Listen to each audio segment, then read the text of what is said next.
नमस्कार बच्चों, स्वागत है आप सभी का आपके अपने YouTube channel Sarvodaya online classes में। बच्चे, आप सभी का आज हिंदी लिखने का एग्जाम था, उसी का हम लोग आंसर के लेकर के आ गए हैं। चलिए शुरू करते हैं। जो हमारा सवाल यहाँ पर है 1 से लेकर के 4 तक, वो हमारा सवाल है ऐसे से, ठीक है ना। पहला सवाल यहाँ पर है, युवा पीढ़ी को किसी भी देश की रीढ़ की हड्डी क्यों कहा जाता है? तो आप यहाँ बोलेंगे ऑप्शन नंबर बी मेरा सही आंसर है, चूंकि वह देश का भविष्य निर्माता होता है। यानी हमारा ऑप्शन नंबर यहाँ पर बी बिल्कुल सही जवाब है। पेन कहाँ है सर? ठीक है बाबू, यहाँ पर है।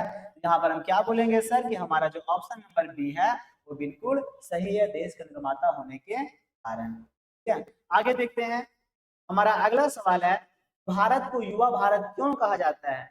बोलेंगे क्योंकि बाबू यहाँ पर है युवाओं की संख्या अधिक है, यानी ऑप्शन नंबर हमारा बी बिल्कुल सही है। चलिए आगे देखते हैं। हमारा अगला सवाल है क्वेश्चन नंबर 3, किसी भी देश की खाली स्थान ये उस देश का भविष्य तय करते हैं। यहाँ ध्यान दो, यहाँ पर जो बच्चा बहुत शुरू में क्या था सही, यहाँ पर है युवा, ये मेरा सही है और ये हमारा गलत है, यानी किसी देश के युवा ही देश का भविष्य को। ठीक है, चलिए चौथा सवाल है, दुनिया के लाखों युवाओं के प्रेरणा स्रोत कौन है? तो वो हमारे हैं स्वामी विवेकानंद, यानी ऑप्शन नंबर हमारा सी जवाब है। ठीक है, चलिए आगे देखते हैं। अब जो हमारा आगे सवाल है वो हमारी कविता से है, आप लोग पढ़ लिए होंगे। पहला बाबू सवाल यहाँ पर है कि जो चिड़ियों का शिकार करता है वह क्या कहलाता है? तो वह कहलाता है यहाँ पर बहेलिया। क्या कहलाता है? बहेलिया। और वही बहेलिया चिड़ियों का शिकार करता है। ओके, आगे देखते हैं। आगे सवाल है, धरती को क्या कहा गया है? धरती जो है निर्मम है। ऐसे बाबू निर्मम मतलब कि यहाँ पर दया करने वाला ही है। सब लोग यहाँ पर स्वार्थ हैं, इसका अर्थ है निकलता। आगे है, पिंजड़े में चिड़िया को कौन सुविधा प्राप्त नहीं होती है? अगर कोई चिड़िया पिंजड़े में है उसे तो पानी मिल जाएगी बाबू, यहाँ पर है ना, दाना मिलेगा, चहचहाएगी, लेकिन उसे समय पर उड़ने की आनंद नहीं मिलेगी, यानी यह सुविधा उसे प्राप्त नहीं है। तो ऑप्शन नंबर हमारा सी बिल्कुल है। ठीक है, चलिए आगे देखते हैं।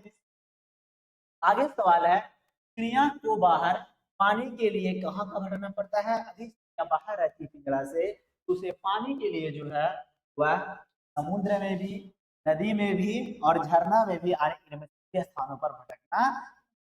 ठीक है, चलिए हम लोग आगे बढ़ते हैं। तो हमारा आगे सवाल है यहाँ पर है, बिल्कुल बाबू यहाँ पर जो पढ़ाए हैं आप लोग को व्याकरण में, आपका सेम टू सेम सवाल आया है। जो बच्चे हमारे ऑफलाइन के होंगे या जो बच्चे ऑनलाइन पहले यहाँ पर है ना पढ़ाए हैं, तो बाबू आपका सवाल वहीं से आएगा। ठीक है ना, तो आपका सवाल वहीं से भिड़ा भी है।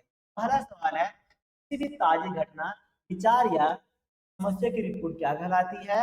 इसे हम लोग बोलते हैं समाचार, यानी ऑप्शन नंबर हमारा सी बिल्कुल सही जवाब है। ठीक है, चलिए आगे देखते हैं। आगे हमारा सवाल है, निम्न में से कौन समाचार का तत्व है? नवीनता भी है, कर्ता भी है, पाठक वर्ग भी है, यानी हमारा ऑप्शन नंबर डी सभी है। आगे सवाल है, निबंध के किस भाग या अंग को, यानी किसी भाग के अंग बाबू यहाँ पर उसके साथ को क्या कहते हैं? सार लिखते उसे हम लोग निष्कर्ष कहते हैं। ऑप्शन नंबर हमारा सी बिल्कुल सही जवाब है। आगे हमारा सवाल है, सरकार के काम काजों पर नजर रखना एवं गड़बड़ी हो तो उजागर करना किस पत्रकारिता के अंदर आता है? तो ये मेरा आता है वॉच डॉग। हम बोले थे बाबू यहाँ पर कि वॉच डॉग, ट्रिक से याद रखो, अगर कोई कुत्ता है एकदम बाबू यहाँ पर है रक्षा करते हैं अपने मालिक की, कार से पत्रकार जहाँ सरकारी काम हो रहा है, जहाँ गड़बड़ी हो रहा है, मतलब यहाँ पर वह उनकी रक्षा करेंगे। यहाँ मेरा वॉच डॉग यानी ऑप्शन नंबर डी हमारा बिल्कुल जवाब है। आगे हमारा सवाल है, सूचनाओं को संकलित कर एवं संपादित कर पाठकों तक पहुंचाने की कहलाती है, इसे हम लोग बोलते हैं पत्रकारिता, यानी कि इसका सिंपल फंडा है तो भी समाचार संकलित करके पाठकों तक पहुंचाना है। आगे हमारा सवाल है, क्या आप सर बताइए।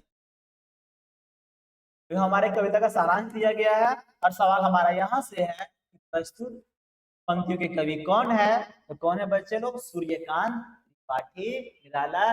कविता का नाम था सरोज स्मृति। आगे हमारा सवाल यहाँ पर है, प्रस्तुत पंक्तियों में कवि किसकी विवाह की बात करें तो कवि यहाँ पर सरोज की विवाह की बात करें, यानी ऑप्शन नंबर हमारा डी बिल्कुल सही जवाब है। आगे हमारा है प्रस्तुत पंक्तियां कौन सी कविता में ली गई है, तो यह जो कविता से ली गई है कविता का नाम क्या है, सरोज अस्मिता। अगला सवाल है देवसेना किससे प्रेम करती थी, बच्चे को देवसेना जो है बाहुबली से क्या नहीं, दिक्कत नहीं है। आगे सवाल है कवि जयशंकर प्रसाद ने बावली कहा है, तो उन्होंने आशा को बावली कहा है, इसे आशा को, तो यहाँ मेरा देवसेना की आशा को बिल्कुल सही जवाब है, ऑप्शन नंबर बी। आगे बाबू यहाँ पर है भारत में किनको आश्रय मिलता है, तो भारत में जो भी अपरिचित है, जो भी अज्ञात है, दोनों को आश्रय मिल जाता है, यानी ऑप्शन नंबर हमारा सी बिल्कुल जवाब है। आगे सवाल है कार्नेलिया का गीत कविता में कवि ने किस देश की सीमाओं का व्याख्यान किया, तो इस कविता में कवि ने हमारे भारत देश का व्याख्यान किया है, इतना हमारा प्यारा बाबू देश है, ठीक है ना, यानी अरुण मधुमेया देश। आगे सवाल यह द्वीप अकेला कविता में कवि ने कहे थे कि इसको भी पंक्ति को दे दो, कवि का अर्थ क्या है, कवि का अर्थ ये है तो व्यक्ति है उस व्यक्ति को समूह में शामिल कर लो, मतलब उसे अपने ग्रुप में शामिल। आगे सवाल है एक बूंद पट्टी का पढ़ता ना, मैंने देखा एक बूंद, यहाँ पर बूंद जो है सो पट्टी का मनुष्य का बाबू, और जो समुद्र है यहाँ पर शाश्वत का ब्रह्मांड का। आगे हमारा सवाल है बनारस में बसंत के आगमन पर क्या उठता है, तो बोले तो यहाँ पर बनारस शहर में जब आती है तो उस समय धूल का एक बवंडर उठता है। आगे सवाल है हिमालय किधर है, कवि ने यह किस बच्चे से पूछा, तो जो बच्चा स्कूल के बाहर पतंग उड़ा रहा था कहीं लिखा हुआ है, आगे देखते हैं तो बच्चा स्कूल के बाहर पतंग उड़ा रहा था, यानी ऑप्शन नंबर हमारा बिल्कुल सही जवाब। चलिए आगे देखते हैं। आगे हमारा सवाल है बच्चे ने हिमालय को बताया था कौन सी दिशा, जिधर उनकी पतंग उड़ रही थी। आगे सवाल है मैंने पूछा कहानी का अंश दिया गया होगा, मेरा कहानी दिया गया है संवादिया से, टाइटल पद्मनाथ रेणु है। यहाँ पर पहला सवाल है संवादिया का अर्थ क्या होता है, तो संदेश को ले जाने वाला व्यक्ति अर्थात संदेश वाहक, ऑप्शन नंबर बिल्कुल सही जवाब है। आगे सवाल है निम्न में से कौन सी समझ में आवश्यकता नहीं होती, बाबू यहाँ तो नहीं पूछ रहा है, मतलब नहीं मतलब बोलेंगे बाबू यहाँ पर है संवाद को समय से विशेषता है क्या नहीं, बाकी ये बाबू ये वाला रेती तो हमारी विशेषताएं है। आगे सवाल है संवादिया के बारे में गांव वालों के मन में क्या अवधारणाएं थी, क्या अवधारणाएं थी, वह निठल्ला काम चोर पेटू होता है बाबू, ठीक है ना, और तो गुलामी करता है और बिना मजदूरी की काम करता है, यानी कि ऑप्शन नंबर हमारा डी बिल्कुल सही जवाब है। गांव वालों के मन में यही अवधारणाएं थी संवादिया के। आगे सवाल है प्रेम घन का पूरा नाम क्या है, पढ़े थे प्रेम घन की छाया स्मृति, जहां पर प्रेम घन का मतलब है उपाध्याय बद्री नारायण चौधरी, जो कोई और नहीं रामचंद्र शुक्ल के गुरु थे और भारत हिंदू क्रिश्चियन के, ऐसा ही कीजिए सर, ठीक है सर। आगे देखते हैं हम लोग। आगे हमारा सवाल है उर्दू बेगम क्या है, तो उर्दू बेगम जो है किताब का नाम था और उसी पर लोग चर्चा कर रहे थे, तो उर्दू बेगम क्या है एक किताब का नाम है, ऑप्शन नंबर हमारा ये बिल्कुल सही जवाब है। आगे हमारा सवाल है रामचंद्र शुक्ल के पिता की बदली कहाँ हुई, तो उनकी बदली जो है सो हमीरपुर से मिर्जापुर हुई थी, यानी ऑप्शन नंबर हमारा बी बिल्कुल सही जवाब है। आगे बाबू बालक बच गया निबंध का मूल प्रतिपाद यानी मूल अर्थ क्या है, सिंपल अर्थ है ग्रहण करने की एक सही, ठीक है ना।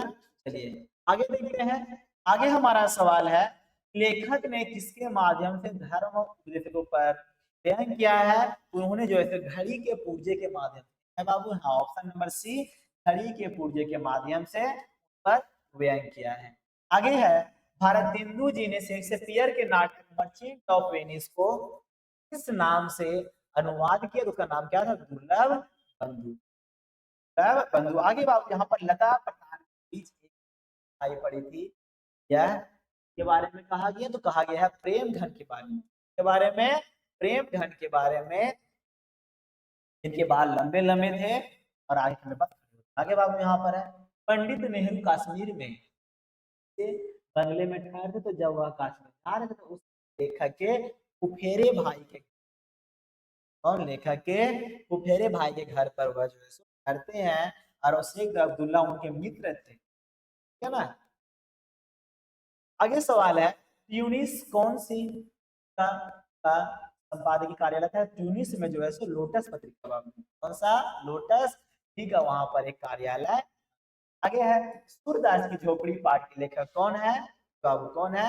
प्रेमचंद। और यह जो कहानी और रंगभूमि उपन्यास से गया था। आगे सवाल है, भैरव की पत्नी कौन थी? तो कौन थी? सुभागी, बाबू सुभागी, ठीक है ना। उसका मित्र कौन था? जगधर। आगे है, सूरदास तो रखता है पुनः निर्माण में, पुनः निर्माण में कि कोई दिक्कत नहीं है, हमारी झोपड़ी जल गई है, उसे हम बना लेंगे, ठीक है बच्चे लोग। ये हमारा जो है आज का रहा हिंदी इलेक्टिव क्लास 12 का मुख्य इंपोर्टेंट। क्या बच्चे लोग, आप लोगों से रिक्वेस्ट है कि जिन भी बच्चों को हमारे साथ ऑनलाइन जुड़ना है, ठीक है, चाहे ऑफलाइन जुड़ना है, तो हमारा ऑफलाइन ब्रांच चलता है हजारीबाग शहर में, गुफा महादेव चौक के बच्चे लोग। अगर जिनको हमारे साथ ऑनलाइन जुड़ना है, ठीक है ना, तो आप कुछ नहीं कीजिए, बस सिंपल तरीका से बोल रहे हैं, आप जो है सो हमारे पास जुड़ने के लिए प्ले स्टोर से डाउनलोड कीजिए Sarvodaya online class, Sarvodaya online classes. और वहां पर बहुत ही मिनिमम फी में, बहुत ही कम रेट में आपको सारे क्लास 12 की तैयारी करवाई जा रही है, साथ में जो बच्चे 11th में है की भी तैयारी करवाई जा रही है। ओके, बाय बाय, ठीक है।